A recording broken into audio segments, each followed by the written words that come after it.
2D fighting games, where every frame matters, every combo counts, and every Finish him! Still echoes decades later. These games didn't just define an era, they created a global stage for reflexes, strategy, and salty rematches. From arcade titans to hidden home console gems, today we're diving deep into the best 2D fighting games ever made. We're talking icons, innovators, underdogs, and the games that shape the competitive scene as we know it. Whether you're a lifelong brawler or just curious about what makes these games tick, you're in the right place. Round 1, fight! Before the flashy super moves and cinematic intros, the 2D fighter started with pixelated punches and stiff controls. Karate Champ in 1984 gave us the template. One-on-one duels with a focus on timing and positioning. Yi Ya Kung Fu, released a year later, took things further, introducing health bars, multiple characters and varied attack styles. Then in 1987, Capcom dropped Street Fighter. It wasn't perfect. Special moves required awkward joystick gymnastics, but it set the stage. It introduced Ryu, the idea of a warrior tournament, and the notion that different characters could play vastly different ways, but no one could have predicted what came next. In 1991, Street Fighter II hit arcades like a hurricane. Everything just clicked. The controls, the characters, the combos.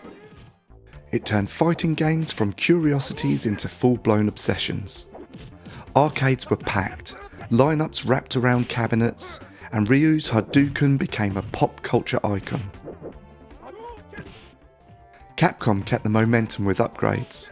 Turbo, Super, Hyper Fighting, each refining the gameplay and adding new fighters. By the time Street Fighter Alpha 3 and Third Strike arrived, the series was not just a game, it was a competitive blueprint. But it wasn't alone. Mortal Kombat launched in 1992 with digitised actors, gallons of pixel blood, and those infamous fatalities. It shocked parents, thrilled teens, and got so big it helped create the ESRB. Mortal Kombat 2 and Trilogy sharpened the mechanics, expanded the lore, and added depth that often gets overshadowed by the gore.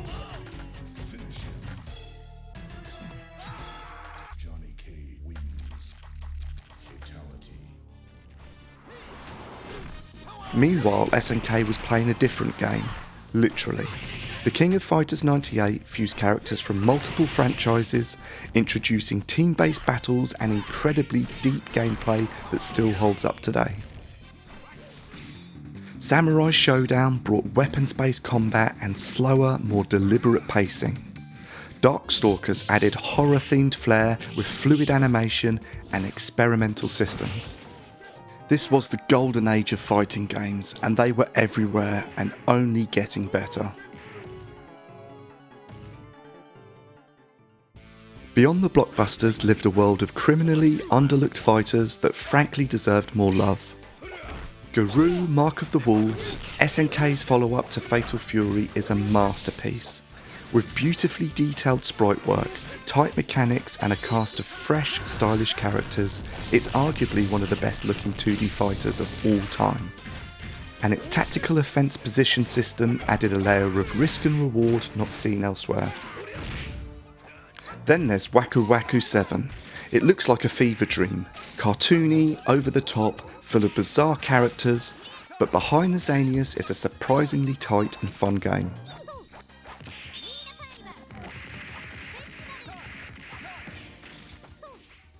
Breaker's Revenge? Think classic SNK energy with combo-friendly gameplay that feels like a forgotten cousin of Street Fighter. It didn't get much attention back then, but it's found new life through re-releases. Or how about the Rumblefish 2? Its fluid animation system, where limbs move independently, gave the game a unique visual style. Combine that with armor breaking mechanics and you've got a game that deserves way more exposure than it originally got. Even the Saturn and PlayStation had some under the radar hits. Asuka 120 Burning Fest, an all-girls fighter, was insanely fast-paced and fluid, with a wild combo system that made every match chaotic fun. These hidden gems remind us that the genre is deep, if you know where to look. As the arcade era faded, many thought 2D fighters were finished. Then Guilty Gear hit the scene. Arc System Works revitalised the genre with Guilty Gear X2, a blisteringly fast, visually explosive fighter that threw out convention. Its rock soundtrack, anime art and unorthodox mechanics made it a cult favourite. Then came BlazBlue, which added an ambitious story mode, even deeper mechanics and a dedicated fanbase.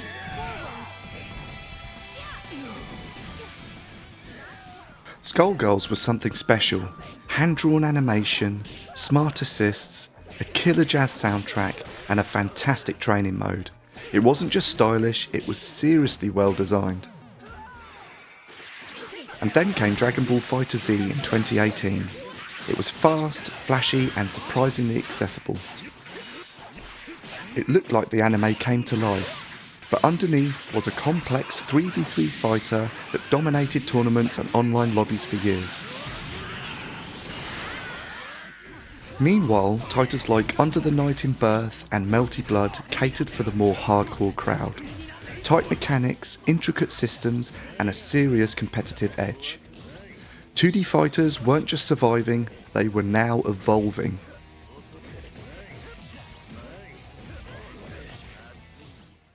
Fighting games aren't just for casual couch play, they're the cornerstone of the esports scene.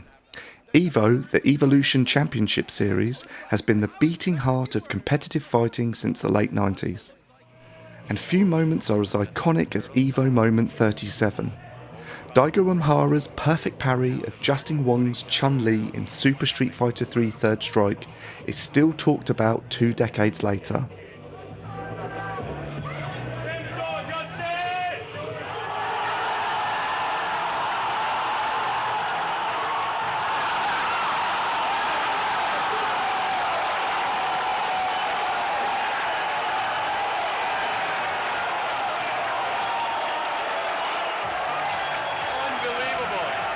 It wasn't just skill, it was a spectacle, the kind that turns casual fans into lifelong devotees. Today, games like Guilty Gear Strive, Street Fighter VI and Dragon Ball FighterZ dominate tournaments worldwide. With Rollback Netcode becoming standard, high-level competition is no longer confined to in-person events. You can play ranked matches from your couch against someone halfway across the globe, and the gameplay still feels tight. The competitive scene has matured, with training tools, character guides and vibrant communities for nearly every game. If you're new to 2D fighters, it can be intimidating, but don't worry, there's never been a better time to start. The classic Street Fighter II Turbo is still a great intro, simple mechanics, iconic characters and widely available. And if you want something more refined, Street Fighter Alpha 3 offers deep systems with more style, while Third Strike rewards patience and precision. Mortal Kombat fans should start with Mortal Kombat 9 or Mortal Kombat 11. While they're more modern in presentation, their 2D playing gameplay is rooted in classic MK design, and the tutorials are excellent.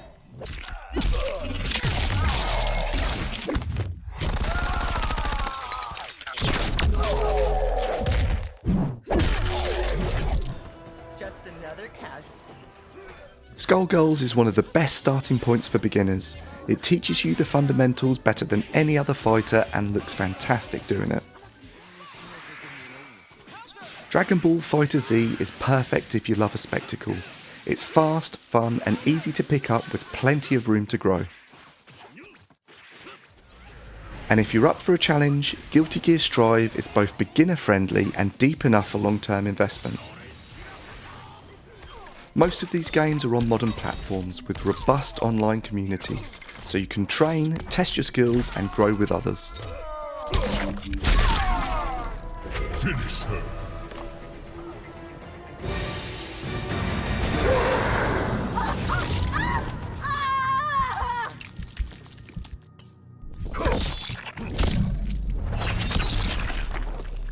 Fatality. When it comes to the very best 2D fighters, the games that truly stand above the rest, there's a special few that keep coming up, each for their own unique reasons. First, Street Fighter III Third Strike. This game is often called the king of precision and style. Its mechanics reward patience and skill with some of the most satisfying parries and counters ever designed. The fluid animation and deep character roster make it a masterpiece for those who want a challenge that's both technical and beautiful. Then there's Garou, Mark of the Wolves, SNK's most refined and visually stunning 2D fighter. It's a perfect blend of gorgeous sprite work, tight gameplay and strategic depth. The tactical events position system added fresh layers of risk and reward, making it a fan favourite even decades after its release. Moving into more modern territory, Guilty Gear Strive has quickly become a modern masterpiece. Its stunning animation, polished systems and approachable yet complex gameplay have set new standards for the genre. It's a game that looks incredible and plays even better, appealing to both newcomers and veterans alike. On the indie side of things, Skullgirls deserves a special mention. It's a gem that combines hand-drawn art, smart design and fantastic tutorials, making it accessible without sacrificing depth. Its community-driven approach has kept it vibrant and relevant, proving indie fighters can stand toe-to-toe with the big studios. And finally, King of Fighters 98.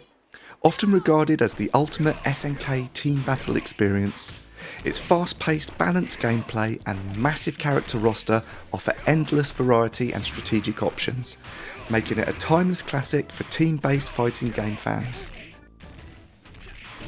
Together, these games showcase the very best that 2D fighters can offer, whether it's precision, style, innovation or just pure fun.